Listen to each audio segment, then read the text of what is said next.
de Federico.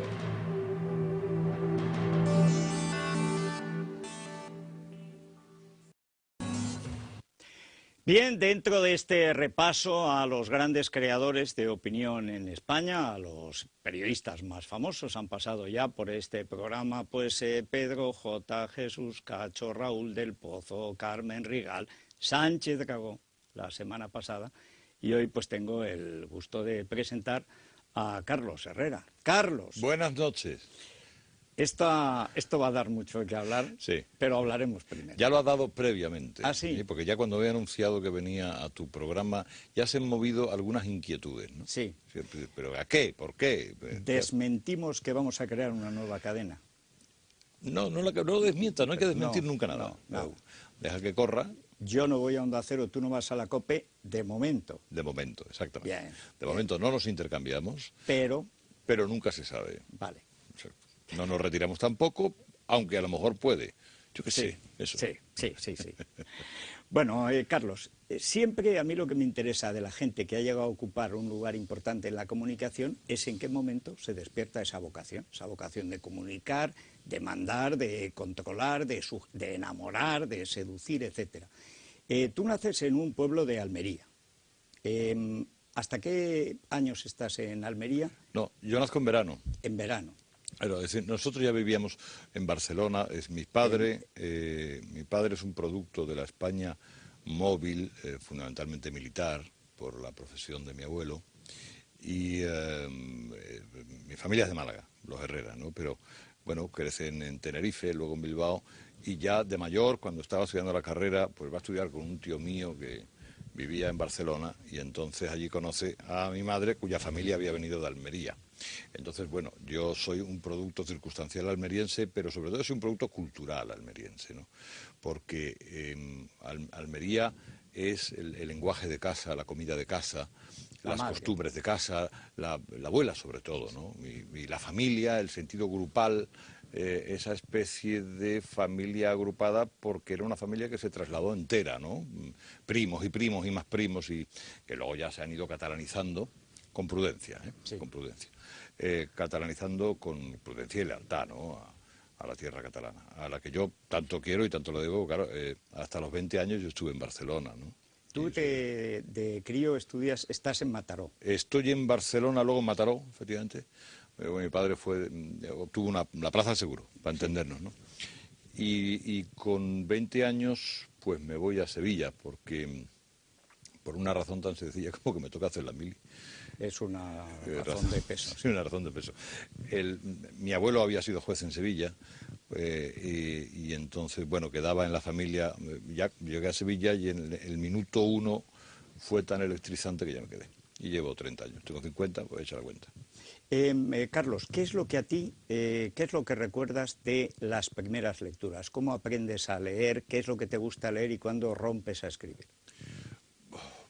Yo tenía, mi abuelo materno era un gran lector, y tenía un armario en mi casa, de esos armarios roperos, así entendidos, que estaba lleno de libros. Para mí era una fascinación abrir aquel armario, era como un territorio prohibido. Yo cogía una silla y desde muy chiquitín abría aquella llave, era de cristal con cortinillas, y había unas 10 baldas de doble fondo de libros. Y claro, para mí era entrar en una selva prohibida, fascinante. Me gustaba incluso saber los que estaban detrás de la primera balda. Mi abuelo era un apasionado del Quijote, tenía muchas ediciones del Quijote, de todas y de todas maneras, con lo cual yo empiezo a trastear con el Quijote, me hago fan de Pirandello, luego sigo leyendo y descubro algo que reconozco que me inocula el peor de los venenos. Fíjate, podría hablar de Homero, no, pero no es Homero, es José Mallorquí. Son los dos hombres. Coyote. Los dos hombres buenos. Ah. Más que el Coyote también, ¿eh? Don César era don César. Pero los dos hombres buenos, el juez Klein, Silveira, ¿verdad? Bueno, era una colección que tenía mi padre y mi abuelo, y ahí ya entro y, chico, empiezo y ya eso es inagotable. ¿Por qué has dedicado no poco tiempo, tienes como 8 o 10 libros publicados, pero temas muy diversos? A mí me gustaba mucho leer lo que escribes en el ABC, pero yo creo que tú le has dado poca importancia para mí, desde mi punto de vista, a todo lo que has escrito o escribes. Claro. ¿Por qué? Porque esto de escribir es muy ingrato, porque la televisión y la radio son más cómodas. Claro, a mí me lleva trabajo escribir, soy metódico. ¿Te cuesta? Si quiero escribir bien y colocar el adjetivo, Pla decía que escribir era sobre todo encontrar los calificativos, era buscar adjetivos, lo demás era tontería todo. Ni siquiera le daba importancia a la puntuación. Me gusta encontrar el adjetivo certero. Entonces, bueno, vuelvo a ello, repaso. Con lo cual me lleva un tiempo que luego me lo quita de lo demás. Por eso escribo poco. Tengo dos trabajos en la cabeza. Quiero escribir un trabajo sobre Miami, el Miami que conozco, que tú conoces. Que sirva para los que llegan a Miami, qué es exactamente lo que tienen que hacer, dónde no perder el tiempo y teorizar sobre una ciudad a la que creo que conozco bien. Y una historia de la emigración en la que estoy ahora. De la emigración almeriense y la historia, a través de la historia de mis abuelos. Mi bisabuelo se va a Nueva York en el año 18 y dice, ya vuelvo enseguida. Y curiosamente durante 10 años estuvo enviando cartas fascinantes que tengo guardadas. Fundó un hotel en la calle 14 que era el Nueva Granada House, él era de Granada. Y vivió la aventura de empezar a enriquecerse y de repente desaparece. No se sabe nada más de él. Yo recuerdo a mi bisabuela con la que yo me crié, vestida de negro hasta el último día de su vida, porque no había dado más señales de vida el bisabuelo. Bueno, investigué la historia del bisabuelo y encontré la historia del bisabuelo. Bueno, pues a través de eso crear un relato. Pero eso me lleva mucho tiempo escribirlo. O sea, que te cuesta escribir y en cambio da la impresión de que hacer la tele te cuesta poco y hacer la radio pues no, casi menos. La radio menos, la tele mucho. La tele es que... Bueno, es pesada. Pesada. La tele es... y hoy porque ya se consiguen que cada vez sea más fácil hacerla. Ya son 3 cámaras, sois amigos, sabéis hacerlo, estáis, vais, venís... Pero en los grandes mastodontes televisivos, empezar una entrevista no la hubiéramos empezado como hemos empezado ahora. No. Hubiéramos tardado hasta aquí media hora esperando, ajustando, no sé cuánto, no sé qué, llegando hacia... A mí eso me da una ¿Cuándo empiezas a estudiar, a aprender cosas? Es decir, ¿en qué momento tú crees que empieza tu aprendizaje? ¿Que empiezas realmente a aprender en una escuela, en un colegio? Cuando abro el armario de... Ahí, o sea que eres autodidacta en ese sentido. Sí, bueno, la instrucción propia del colegio, pero claro, la instrucción es la letra y la música. Si no va acompañada con música, no. Si la música es el espíritu, y el espíritu de curiosidad que te despierta a abrir un libro. Saber quién es cada uno. Hay nombres que yo jamás le llegué a leer, pero sí tan familiarizados con ellos, porque eran los libros que yo acariciaba muchas tardes. Tardes y tardes y tardes, te lo puedo asegurar.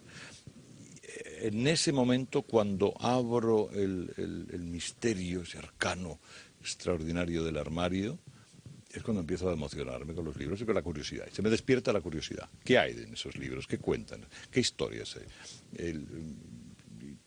Y esa curiosidad me hace intentar querer contar historias. La radio, empiezo a escucharla.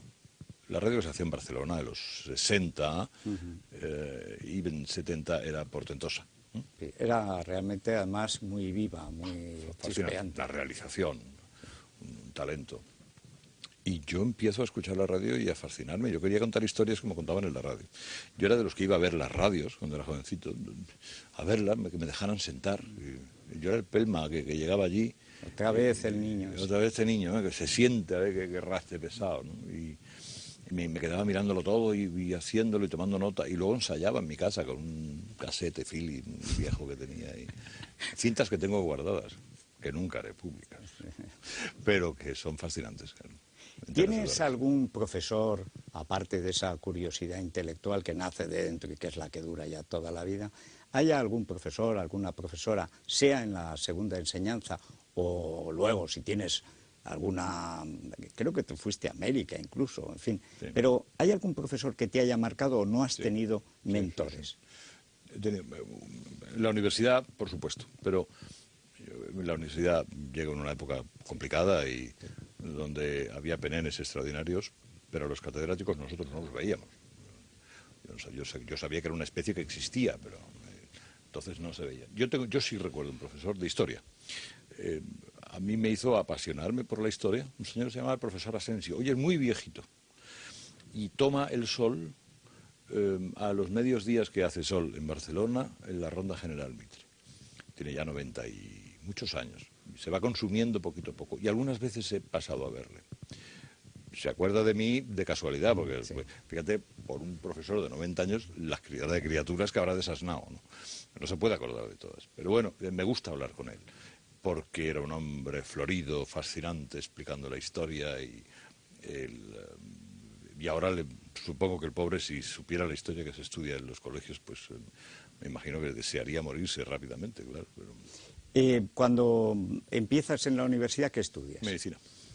¿Era una vocación o era, digamos, un seguir con la tradición familiar? Claro, en casa me decían, mi padre había muerto, y me decían, hombre, heredarás los enfermos de papá. Los enfermos de papá, cuando yo acabe, ya no estarán enfermos, posiblemente estarán muertos, incluso sus familias, ¿no? Muertos también.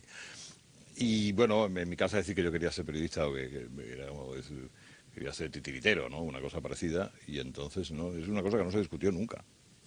Y fui a la universidad y entré a la universidad. A mí me gusta la medicina y sigo teniendo curiosidad. ¿Cuántos años estudiaste? No, todos.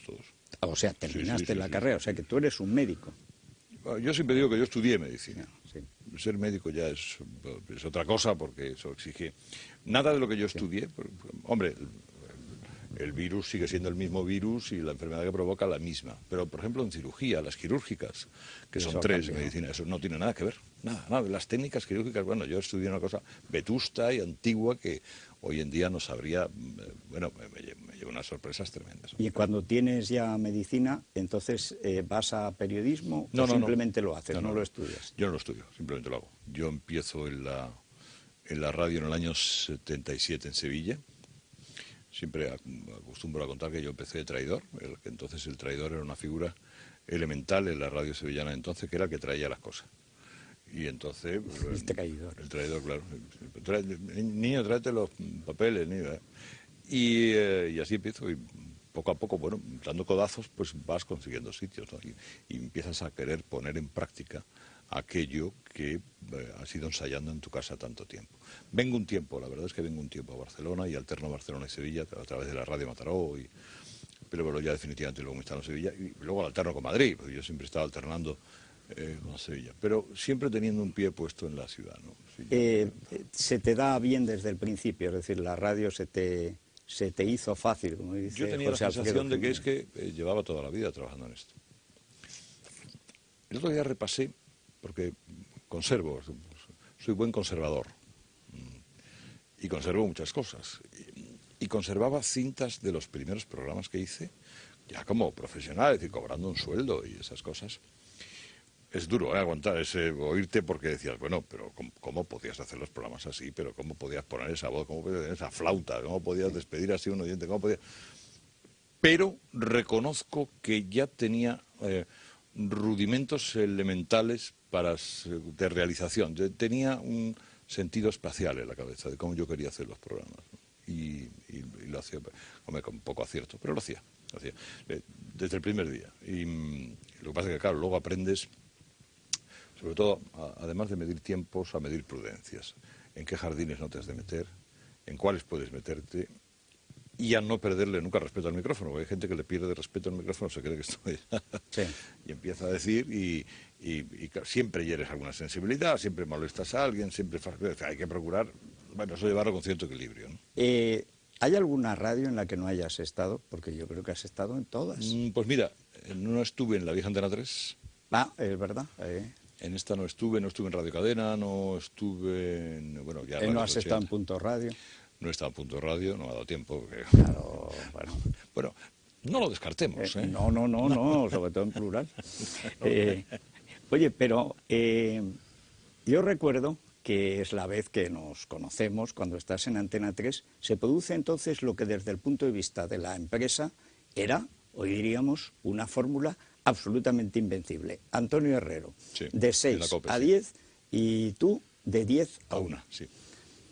Bueno, primero Antonio no respetaba El final del horario, programa, claro, yo vale. recuerdo siempre lo de a ti entrando, dice, a ver cómo lo dice hoy. Y decías, por ejemplo, son las 10 y Antonio Herrero, y 37. Y empezabas y tal. Sí. Aquello extrañamente no funcionó, no sé por qué, lo cual demuestra que la radio también tiene una alquimia especial, Sí, no que lo sé, todo lo que se no lo hace sé. sobre el papel no siempre funciona. Bueno, a mí de aquella COPE de entonces me invitaron a marcharme. Fíjate que además Encarna estaba en unos momentos muy delicados de salud. Sí. Y luego, claro, cuando pasó lo que pasó con Encarna, pues, oye, no te volvería. Digo, mira, hijo, ahora ya no, estoy en Canal Sur, yo Claro. estoy aquí bien, en mi tierra, yo no tengo problemas y me supuso un cierto desencuentro. Sí, aquello, sí, bueno, estas cosas que se llevan muy mal. Dígase lo que se diga. llaman mal, se llaman ¿no? mal. En fin. Pasa que, evidentemente, una cosa son las siglas, el emblema, y otra cosa son las personas que en ese momento las manejan, ¿no? Entonces, bueno, no me entendí bien con quienes se dirigía Sí, la era la emisora. época de Galdón. La época de Galdón, y bueno, Sí.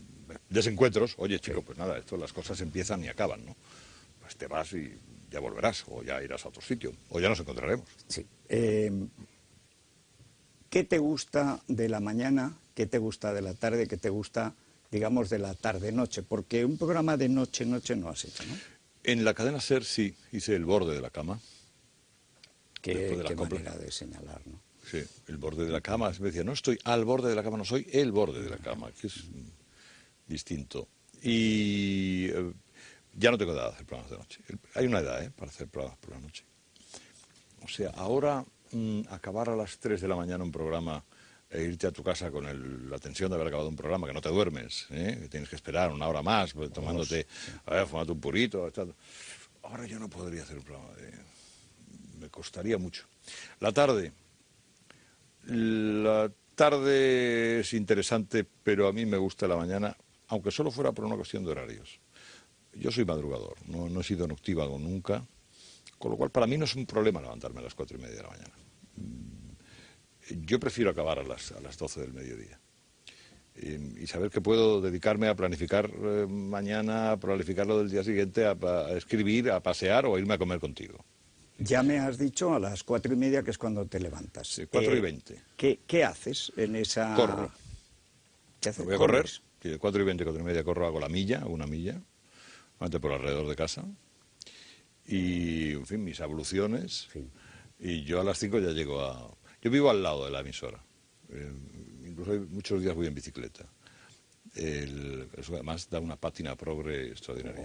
Eco Carlos. Eco Carlos. Esto a los de Izquierda Unida les fascina. Qué progre. Qué candidato en Sevilla. Sí. Y bueno, yo a las 5 estoy sentado, ya consultando, viendo la prensa y leyendo todo. Libertad Digital, por ejemplo. Leyendo al CER, leyendo El País, leyendo El Mundo, todo. Y bueno, pues yo prácticamente el trabajo de la redacción de noche han preparado el armazón y luego tú ya recolocas según tu criterio, Sí. ¿no? ¿Tú eres partidario de seguir el guión o de ver el guión, ensayar a las 6 y a las 7 ya salir con los 2 o 3 asuntos que te interesan? Yo tengo 6 asuntos a las 6 de la mañana. Yo a las 6 los pruebo y a las 6:30 los vuelvo a probar. Tú ves si te dan a ti o no te dan. Hay algunos que no te dan, porque a mí hay alguna actualidad internacional que me interesa menos, pero entiendo que da. Bueno, pues eso, y luego efectivamente a las 7 aparezco con 3, ¿no? Y a las 8 con 2. Los 2, 3, y alguna tontería, alguna guindita, siempre el cretino de guardia, que yo le llamo, que siempre hay algún independentista que te da Sí, es un clásico. un nacionalista, el cretino de guardia. Es el borde que se cayó de la cama. Sí. Bueno, algunos siguen dormidos en la cama. Y luego ya solo trabajas y luego ya, pues, ¿no? Tertulia y desarrollar las noticias. ¿Sí? ¿Qué te gusta más, contar las cosas o la tertulia? Ni contar las cosas. La tertulia, un género que yo creo que algún día tendremos que revisar. No sé cómo, porque no se me ocurre cómo. Pero un día tenemos que, ya no lo haremos porque ya nos habremos ido, ya habremos montado en Miami una televisión. Es más, como sigas diciendo eso, nos echarán los tertulianos, pero... No sé. Tertulia creo que es un género que hay que revisar. No sé cómo dinamizarlas. Hay días que salen espléndidas, Y otros que no. pero hay otros días que es que no hay quien se las trague, ¿no? Tú mismo, que eres el que las haces, estás notando que estás pesado, reiterativo. La actualidad a lo mejor no te da para más. ¿Y qué te inventa? Digo, ¿quién llamo yo ahora para que si esto lo levanto? Entonces, me interesa mucho más, a mí me interesan mis filípicas. Es decir, que me lo paso muy bien preparándome los 10 minutos editoriales. ¿Los escribes o solo apuntas? Yo tengo el armazón básico, las dos noticias claves, y luego los márgenes me apunto las 6 pinceladas sobre las que tienen que girar. De tal manera que no sea igual de las 7 que el de las 8, ¿no? Porque una vez que te cuesta a las 7 ya no te escucha a las 8, la inmensa mayoría, ¿no? Y a las 8 se incorpora mucha otra gente. Me lo dibujo y luego ya con eso pues tiro para adelante. ¿Y de 10 a 12 es cuando estás tú más relajado o notas ya un cierto cansancio? Otro cierto cansancio. Sí, cuando tenía 30 años no pasaba eso. Ahora con 50 noto a las 10 hay días que dices, hoy me iba yo a mi casa. ¿No será también porque como las tertulias ya te las sabes? Puede ser. No, pero sí, por ejemplo, en la hora de las 10 yo hago un tema del día y los fósforos llaman. Sí. Hago un montaje rápido y dinámico, tal y que cual, de tal manera que suele ser una hora divertida. Y si no es divertida, es emocionante. Y siempre es distinta. Y a partir de las 11, pues es un pequeño carrusel de colaboradores y de secciones que tú tienes. Pero hay días que llego agotado a las 12:30. Y a mí no me importa tanto cuando a mí alguna vez me dicen los directivos, oye, pues si quieres algún día, oye, piensa en el futuro, pues recortar en vez de empezar a las 6. No, digo, si a mí empezar a las 6 no me preocupa, empezar a las 6 me entusiasma. Lo que me preocupa es acabar a las 12 o a la 1. Es decir, tampoco... Sí, que es cuando ya estás más cansado, Claro. no se nota por la excitación. A ti te pasa como a mí y a otros que realmente la única droga real que tomas es la microfonina. Sí, microfonina es tremenda, ¿no? ¿Y cuánto te cuesta aterrizar después del programa? Pues mira... Termina a las 12. Termino a las 12:30 yo. Antes, cuando fumaba puros, me quedaba un rato en la radio fumando un puro. Desde que no se puede fumar en las radios, pues no me fumo el puro. Tampoco Ni fumo siquiera ahora. una estrella puede imponer fumar en la radio. Bueno, ¿sabes lo que ocurre? Yo tengo mi estudio de radio en Sevilla, es un estudio que conseguí que se hiciera. Es la primera vez que he conseguido doblarle la mano a un ingeniero. A estos tiranos que nos quieren meter siempre en búnkers oscuros. No. En el edificio de Sevilla, en la azotea, iban a hacer un almacén para bártulos. Digo, pero ¿cómo que un almacén para bártulos? Un estudio acristalado maravilloso viendo la Girarda y una azotea alrededor. No, es que aquí el estudio abajo, que digo, no, el estudio arriba. ¿O es que no os creéis que los micrófonos ya son direccionales y se oye lo que...? Y he conseguido hacer ese estudio y tengo una azotea donde he puesto pues, todos mueblecitos agradables y un sofalito y una maquinita para tener la manzanilla fría y un toldito. Y entonces, claro, te sientas en Sevilla, que la temperatura te permite todo el año, o casi todo el año, y cuando acabas, o en un informativo, tú sales y es muy agradable. Eso es trabajar de otra manera. Y luego vas a comer, no te echas a dormir por la tarde y tal. No. ¿Y a qué hora te acuestas? A las 9. A las 9. Sí, además es que aunque no quiera, a las 9 caigo rendido. ¿Y duermes bien? Sí, razonablemente bien. No. Claro, ¿tú a qué hora te acuestas tú? Yo me acuesto a las 11, duermo 4 horas por la noche y luego 2, 3 horas de siesta. Claro, es que esa es la... Yo duermo en 2 partes. Es que yo si yo duermo un rato a la siesta no me puedo echar a las 9. No, claro. Es Yo que yo tengo que escribir la columna del periódico, ahora el blog en Libertad Digital, estas cosas. Claro, yo los jueves, que es cuando escribo la columna y los martes, que es cuando escribo el semanal, ese día, hombre, yo después de comer en mi casa tranquilo, tengo toda la tarde para escribir, si quiero. O sea, que no sé que tenga que viajar, mañana estoy en Orihuela, pero si no, yo utilizo mucho el AVE para escribir, Pues que es cómodo, claro. Son 2 horas y Salvo media. que haya algún pesado hablando por el móvil. Sí, pero ya he descubierto el iPod con la música, entonces no hay problema, pueden hablar lo que quieran. Carlos, en estos momentos, digamos, la creación de opinión en España tiene un suplemento que es por lo reñido que está el panorama político, también por la gravedad de la situación nacional, etcétera. ¿Tú qué crees que va a pasar en estas elecciones o qué crees que va a pasar que influya en estas elecciones? Creo que los debates pueden estimular cierta participación. Creo que el debate puede clarificar. El voto en España, desgraciadamente, es muy identitario. Es decir, es prácticamente una cosa familiar. Es que en mi casa siempre hemos votado PSOE, por lo tanto, y sigues votando PSOE, aunque el PSOE desmantele el Estado. No, tú sigues votando PSOE. Pero lo mismo con los que votan al Partido Popular o se consideran que son de la derecha. No, aunque te salga un desastre, tú votarás siempre en la derecha, con lo cual hay una bolsa intermedia que se mueve, pequeña bolsa, que a lo mejor puede hacer que se convenza o se incline hacia un lado o hacia otro. Por otra parte, si el voto en España fuese obligatorio, el PP no gobernaría nunca. Porque hay una mayoría rara, extraña, justificada o injustificada, pero hay una mayoría que vota. Partidos de eso que se llama el centro-izquierda, que me río yo mucho del centro-izquierda. Son los que han sacado a los Albertos de la cárcel. Sí, exactamente. Sí. Precisamente tal día como hoy. Oye, qué sentencia tan Es emotiva, fantástica la sentencia. Don Pascual Sala no falla nunca. No decepciona. Es un clásico. Es un clásico. Entonces, claro, eso hace que la derecha gobierna cuando la inmensa mayoría, una mayoría de la izquierda se queda en casa. Esa es la cuenta, es una reducción absurda, si queremos, es una reducción muy gráfica. Entonces pienso de qué, que dicen ahora los loxianos, ¿no? Yo pienso de qué. El Partido Socialista cree que va a ganar por mayoría. Incluso el optimismo del presidente, ese optimismo antropológico, cree que va a ganar por mayoría absoluta. Me dicen que el otro día te llevó a comer, pero no al huerto. No, me dio café. Me dio café solo. Pero yo cuando le pregunté eso, digo, tranquilo, porque ahora no tenemos micrófonos como en otras emisoras donde te los dejas puesto. Sí. Digo, ¿tú crees que vas a ganar? Dice, yo creo que puedo ganar hasta por mayoría absoluta.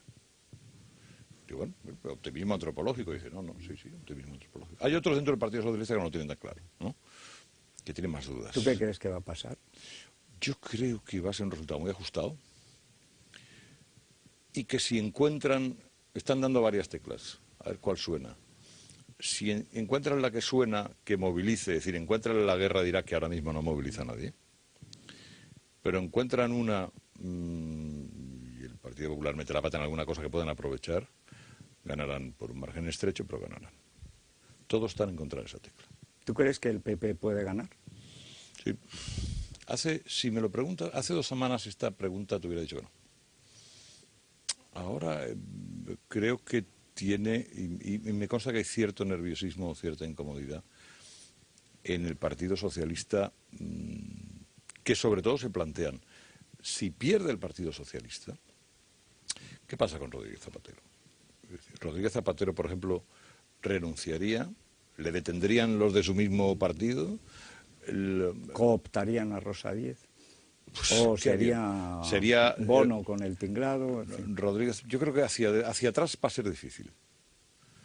Sí, irían hacia adelante, lo cual les deja. Ayer, si quieres, te doy el nombre, que un veterano socialista me daba como el posible recambio en el caso de que Rodríguez Zapatero pues, se fuera a León y fuera al Consejo de Estado y hiciese de expresidente, ¿no? Y claro, cuando yo le preguntaba, bueno, entonces, si se va Rodríguez Zapatero, ¿qué hacéis? Digo, la posibilidad Bono, la posibilidad... No, yo creo que hacia atrás eso no. Es un hombre avisado y cercano, muy cercano al poder, al máximo poder. Dice, hay que buscar por la línea de las Carmen Chacón. Digo, hombre... ¡Qué golpe! Digo, pero esto, ¿por qué decir? Ja. Venga, no, pero en serio. No, si te hablo en serio. Digo, ¿y por ahí va la alternativa? Dice, yo creo que sí. Pues ahí entramos en la cuestión de fondo a la que tú dedicas bastante atención, que es la crisis nacional. Crisis nacional cuyo modelo se hace en Cataluña, aunque luego está ya en el País Vasco, ahora se está continuando en Galicia, en parte en Canarias. ¿Tú crees que eso tiene marcha atrás o ya difícilmente va a tener marcha atrás si el Constitucional, como amerita, que dicen en América, como amerita la sentencia de hoy salvando a los Albertos, pues posiblemente diga que el Estatuto de Cataluña, aunque se cargue la Constitución, está muy bien? El Constitucional dio una pauta con el Estatuto Valenciano. Yo creo que nos dijo claramente que lo que va a decir de Cataluña, del Estatuto catalán, es que no hay problema, y en todo caso retocará una coma, un maquillaje elemental. En el caso de que no hubiera sido así, y de que hubiera que retractar algún tipo de artículo del Estatuto catalán, se quedan fuera de juego muchísima gente. Menos el que ha puesto el recurso, que es el PP. Claro. Lo que pasa es que como al PP le toca gobernar, tenga esa sentencia y tenga que pactar con algunos de los que son contrarios a esa sentencia, también se encuentran en un pequeño marrón. Pero, ¿qué pasa con los que han iniciado ya el desarrollo del Estatuto cuando se encuentren con una sentencia que les dice que algunos artículos no pueden ponerlos en marcha? ¿Cómo ponen en marcha toda la indignación que han anunciado irresponsablemente partidos que supuestamente deberían ser responsables en lo que respecta a la ciudadanía y sus indignaciones? El carajal puede ser tan grande que nos demuestra la irresponsabilidad de haber hecho las cosas como se han hecho, ¿no? ¿Tú crees que tenemos para varios años de crisis nacional? Yo creo que sí, desgraciadamente. Yo creo que sí, porque la insaciabilidad de los partidos nacionalistas, de los cantonalistas, de los regionalistas, de todos ellos, son tan insaciables que ni siquiera este estatuto les serviría en el caso de poderlo aplicar ahora más de 2 o 3 años. En 2 o 3 años estarían ya poniendo otros límites más altos y otra vez se volvería a abrir un proceso que crea ya una fatiga de materiales terrible. Cuando tú ves, habiendo estado desde tu infancia, digamos, a caballo entre Andalucía y Cataluña, que multan a un tendero por rotular, bueno, por otra parte en comercios modestos en castellano, que no se puede escolarizar a un hijo en español, que se ve mal que los profesores hablen entre sí en los pasillos con los padres, en fin. La policía político-lingüística, ¿qué es lo que sientes? Que desde luego no es el territorio que yo he conocido. Y desde luego tampoco es el territorio cotidiano que conozco cuando voy. Efectivamente esas cosas ocurren, multan a señores. Ellos se escudan en que no por estar en castellano, sino por no estar en catalán, por no tenerlo en los dos. Efectivamente, la política correcta consiste en que en los recreos 2 niños no se puedan hablar en castellano. Te voy a dar un detalle que el otro día escuché en la radio, en una radio en Cataluña Radio. Es terrible. Llama a una señora indignadísima al locutor y le dice: estoy indignada porque he detectado que mi niño en los últimos tiempos viene con el catalán y hay algún deje o alguna palabra que se cuela que tiene origen castellano. Y el locutor le dice: hombre, ¿y a ver si es latín. ¿Qué pasó, señora? Dice: fui al colegio airada y me dijeron en el colegio: es que no podemos evitar que en el patio en algún momento hable con algunos niños que hablan castellano y juegue con ellos. Claro, y la señora estaba indignada diciendo: pero ¿quién respeta mis derechos? ¿Cómo puedo yo evitar esto? Y el locutor, lo cojonudo, es que le daba la razón. Le decía: claro, señora, es que... Claro, sí, es intolerable. Intolerable. Fíjate hasta qué punto ha llegado la estupidez. Sí, bueno, la estupidez peligrosa. Muy peligrosa, muy peligrosa. Pero luego eso no es la Cataluña que yo conozco. No, pero por desgracia al final... Los señores, que en una conversación de 5 estás hablando, y tú lo conoces eso, catalán, castellano de forma cruzada, y además tú hablas con una persona siempre la misma lengua que has hablado la primera vez. Sí, eso es así. Eso es así en Cataluña. Con lo cual dice: bueno, si esto es lo normal y es lo que yo vivo, ¿por qué después hay una corrección política que lleva a los municipios, a los concejales, que lleva a los consejeros a dictaminar barbaridades como las que se están dictaminando? Yo no lo puedo entender. Bueno, si tenemos que terminar, nos tiraríamos aquí 1 hora, pero esto no puede ser. Estoy acordándome de la última vez que coincidimos con nuestras respectivas en la boda del príncipe. Yo estaba a la sombra de la Pamela de Mariló, y luego estaba, me parece que Luis del Olmo y su mujer estaban delante, y Iñaki estaba al lado o detrás. Iñaki estaba a mi lado. A tu lado. Entonces sería Miguel Bosé el que estaba detrás. De esas 4, que entonces eran los 4 figuras, ya empieza a moverse, se ha movido ya parte del escenario. ¿Tú cuáles ves que van a ser, digamos, los comunicadores de la radio, los grandes programas de aquí a 5 años? ¿No estás empeñado en retirarte? Yo creo que sí.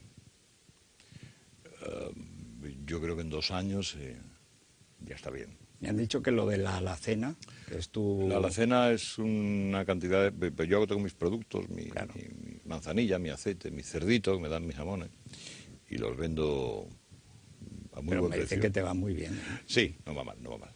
Es una cosa que va bien. Y oye, eso me Te entretiene, me entretiene. No me quita de pobre, pero me entretiene. Entonces yo dentro de 2 años, a lo mejor esto no tiene sentido y seguimos dentro de 2 años. Porque si no, ¿qué vamos a hacer? ¿Sabemos hacer más cosas? Pues hombre, sí, pero no tan bien como esta, ¿no? Bueno. Pero Pero, nos gusta estar en determinadas esferas de decisión, sobre todo tener acceso a conocer a los hombres y mujeres de tu país que hacen tu tiempo, a los resortes informativos que te dan las claves de qué es lo que está pasando en tu país. Eso nos gusta, ¿no? No sé si en primera fila radiofónica. Ahora, ¿quiénes van a ser? Me atrevo a decirte. Yo creo que hay una... Yo a veces tengo una cierta sensación de último mohicano, porque hay una generación que es la que viene detrás de la nuestra que no sé si va a adoptar esta técnica nuestra de trabajo y de forma de hacer las cosas, ¿no? No. Yo tengo esa sensación de decir, a ver si voy a ser el Eso último de hombre estar vivo en la Tierra, 6 horas sin red es que es complicado. Eso es futut, es futut. Pero tú piensas en retirarte para no ver la decadencia que se observa en otros o por pura cautela ecológica o biológica tuya. No comparto tu diagnóstico, ¿eh? De la misma forma que yo siempre que hablo con Luis te defiendo. Pero tú, ¿por qué piensas que me refería a Luis? Y yo siempre que hablo contigo defiendo a Luis. Pues... Y a Iñaki también, ¿no? No, si yo y Iñaki lo que no sé es por qué se fue a la tele, pero bueno, esa es otra historia. Bueno, él alegó motivos personales. Sí. No nos vino mal.